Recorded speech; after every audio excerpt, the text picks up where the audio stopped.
தாய் வீடு பிப்ரவரி 2026.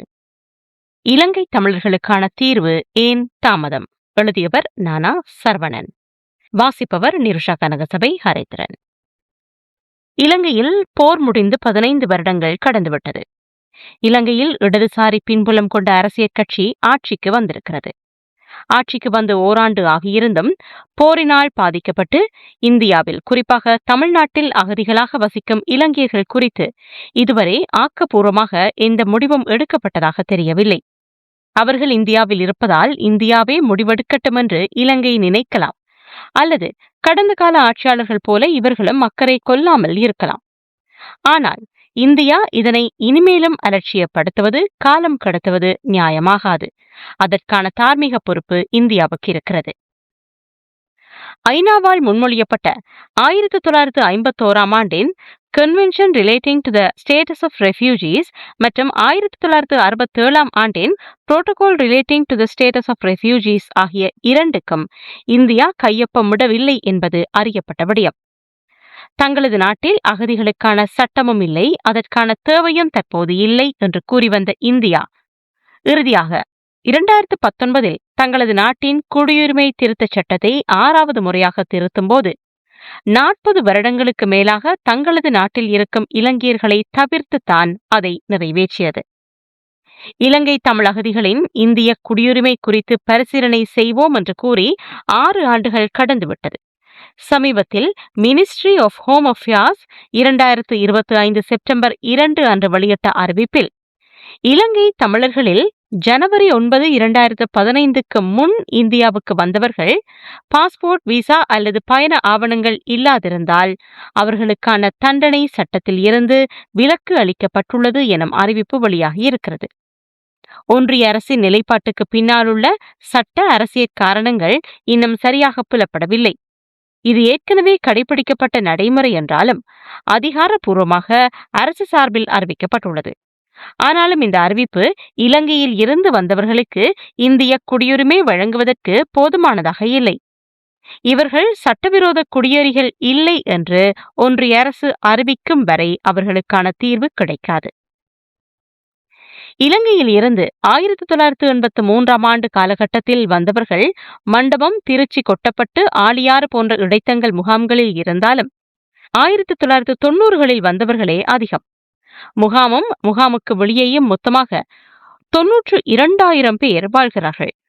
தமிழக மக்கள் தொகையை கணக்கிட்டால் இது வெறும் 0.01% தான்.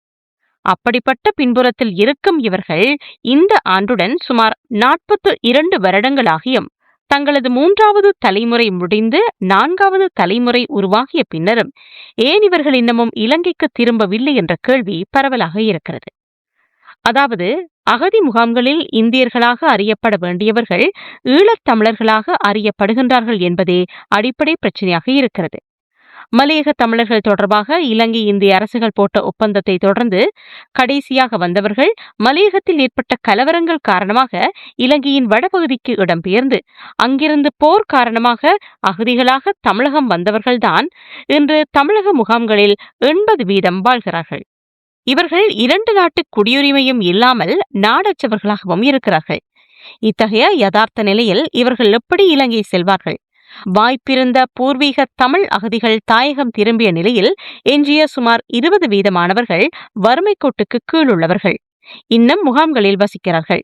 குறிப்பிட்டு சொல்லும்படியாக நிரந்தர சொத்துக்களும் இல்லாதவர்கள் என்ற நிலையில் இவர்கள் இத்தனை ஆண்டுகள் இங்கு வாழ்ந்து பழக்கப்பட்ட பிறகு ஏன் தாயகம் திரும்ப வேண்டும்? ஆக இவர்கள் இரு தரப்புக்கும் இந்தியா குடியுரிமை கொடுப்பதே நிரந்தர தீர்வாகும். 20% குறைவாக இருக்கும் இலங்கை பூர்வீக தமிழ் அகதிகளின் அடையாளத்தை 80% அதிகமாக இருக்கும் இந்திய வம்சாவளி மக்கள் மீது திணிப்பதுதான் இங்கு விவாதத்துக்குரியது. இத்தனை ஆண்டு காலம் நியாயமான தீர்வை அடைய முடியாமல் கால தாமதம் ஆவதற்கான பிரதான காரணமாகவும் இது உருமாறி இருக்கிறது. 2009ற்கு முன்பு இருந்த நிலை வேறு என்பதையும் புரிந்து கொள்ள வேண்டும். தமிழகத்தில் இருப்பவர்கள் அனைவரும் ஈழ அகதிகள் என்று வெகுசன மனநிலையை உருவாக்கி களிவிரக்கத்தையும் பச்சாதாபத்தையும் தங்களுக்கு ஆதாயமாகவும் தங்களது அரசியலுக்கு உகந்ததாகவும் பயன்படுத்துவதும் அதை வைத்து அரசியல் செய்வதும் தான் இங்கிருக்கும் முக்கியமான பிரச்சனை. இது எவ்வளவு பெரிய மடை மாற்று வேலை! மனித உரிமைகள் அடிப்படையில் கூட உள்வாங்கப்படாத நிலையில் ஜனநாயகத்துக்கு வெளியே தள்ளப்பட்ட மனிதர் இன்று சக மனிதரைப் போல வாழ முடியுமா? அவர்கள் இன்னும் எத்தனை ஆண்டுகளுக்கு இதை பொறுத்து கொள்ள வேண்டும் அல்லது அனுபவிக்க வேண்டும்? இலங்கையில் இருந்து துண்டிக்கப்பட்டதொரு வாழ்வை வாழ்ந்தவர்கள் 1948 நாடற்றவர்களாக்கப்பட்டு இன்றளவும் நாடற்று இருப்பதன் துயரத்தை 2 அரசுகளும் புரிந்து கொள்ள இயலாததன் பின்னால் இருப்பது பேசும் வாய்ப்புள்ளவர்கள் அவர்கள் அரசியலுக்காக பேசுவதும் வாய்ப்பற்றவர்கள் அமைதியாகவே இருப்பதும் தான். இந்தியாவில் ஒன்றிய அரசுக்கு இதில் கூடுதல் பொறுப்பிருக்கிறது என்பதை மறுப்பதற்கில்லை. ஒப்பந்தத்தில் கடைசியாகவும் ஒப்பந்தம் முடிந்து வந்த இந்தியர்களை ஒன்றிய அரசு கவனத்தில் கொண்டு முறையான மறுவாழ்வு அளித்திருக்க வேண்டும். அங்குதான் இந்த குழப்ப நிலை ஆரம்பமாகியது. அதேவேளை தமிழ் சமூகத்துக்கு இருக்கும் தார்மீக பொறுப்பை தவிர்ப்பது நியாயமானதில்லை. நமக்கிருக்கும் தார்மீகத்தை மத்திய அரசிடம் மட்டுமே விட்டுவிட்டு தப்பித்துக் கொள்கின்றோமா என்ற கேள்வி இயல்பாக எழுகிறது. எவ்வித அரசியல் ஏற்பும் இல்லாமல் உதிரிகளாகவும் அகதிகளாகவும் இத்தனை ஆண்டுகள் நெருக்கடிக்குள் வரையறுக்கப்பட்ட வாழ்வை வாழும் அவர்கள் ஏன் இன்னும் நம்முடன் கலக்கவில்லை? ஏன் பொது சமூகத்தில் இணையவில்லை? இப்படி பல கேள்விகளை அடுக்கிக் கொள்ளலாம். இலங்கையில் இருந்து வந்திருப்பவர்கள் யார்? அவர்கள் போர் முடிந்த பிறகும் இங்கேயே இருப்பதன் காரணம் என்ன? அவர்கள் ஈழத் தமிழர்களா, இலங்கை தமிழர்களா அல்லது இந்தியர்களா எனும் கேள்வி ஏன் தமிழ் சமூகத்தில் எழுவே இல்லை? அல்லது அப்படியானதொரு கேள்வி எழுவதை ஏன் யாரும் விரும்பவில்லை? அதற்கு பின்னால் மலினமான அரசியலும் அவர்களை பகடை காய்களாகவே வைத்திருக்க நினைக்கும் தமிழ் தேசியம் எனும் அடையாள அரசியலுமே காரணம் என்று ஏன் புரிந்து கொள்ளக்கூடாது? ஈழத் தமிழர்கள் எனும் உச்சரிப்பில் இருக்கும் அனுதாபத்தை எப்படி தங்களது நலனுக்கு பயன்படுத்தலாம் என்கின்ற சிந்தனையில் ஈழத்தமிழ் அகதிகள் என்று திட்டமிட்டு உருவாக்கப்பட்ட கருத்தியலை நாம் எப்படி நம்பினோம்? இன்று வரை ஏற்றுக்கொண்டோம். ஆரம்ப காலங்களில் இலங்கையை பூர்வீகமாக கொண்ட அகதிகள் பெரும்பான்மையாக இருந்தாலும் இன்றைய யதார்த்தமான நிலை என்ன என்பதை கவனத்தில் கொள்ள வேண்டாமா? இலங்கையின் போர், இலங்கை இந்திய ஒப்பந்தங்கள், நாடற்றவர்கள், இந்திய வம்சாவளியினர், அகதிகள் போன்ற விடயங்களை நாடாளுமன்ற உறுப்பினர் எழுத்தாளர் திரு ரவிக்குமார், எழுத்தாளர் தோனா பத்திநாதன் போன்றவர்கள் பேசியும் எழுதியும் இருக்கிறார்கள். அவை பொதுவழியில் இருக்கிறது. இருந்தாலும் இலங்கையில் இருந்து வருபவர்கள் அனைவரும் ஈழத்தமிழர்களாக மட்டும் அறியப்பட்டதும் அவர்களுக்கான தீர்வு இலங்கையில் வடகிழக்கில் மட்டுமே இருக்கின்றது என்பதும் அவர்கள் இலங்கைக்கு திரும்புவதே அவர்களுக்கு சரியான தீர்வு என நினைப்பதும் வருத்தத்துக்குரியது. போதிய விளக்கமின்மையின் வெளிப்பாடு என்று சொல்ல தோன்றுகிறது. அறிவு சமூகம் இதனை புரிந்து கொள்ள வேண்டும். இலங்கையில் தமிழர்களின் எண்ணிக்கையை பெருக்க வேண்டும்.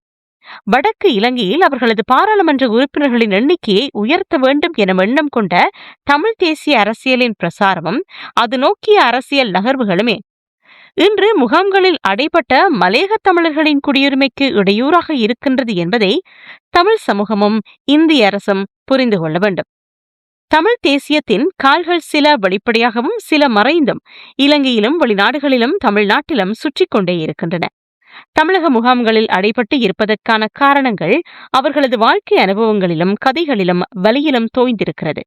42 வருடங்களாக தாங்கள் வாழ்ந்து கொண்டிருக்கின்ற புறக்கணிக்கப்பட்ட வாழ்வியல் முறையும் அது உண்டாக்கியிருக்கும் துயரங்களும் சொல்லி மாளாதவைகளாக இருக்கிறது.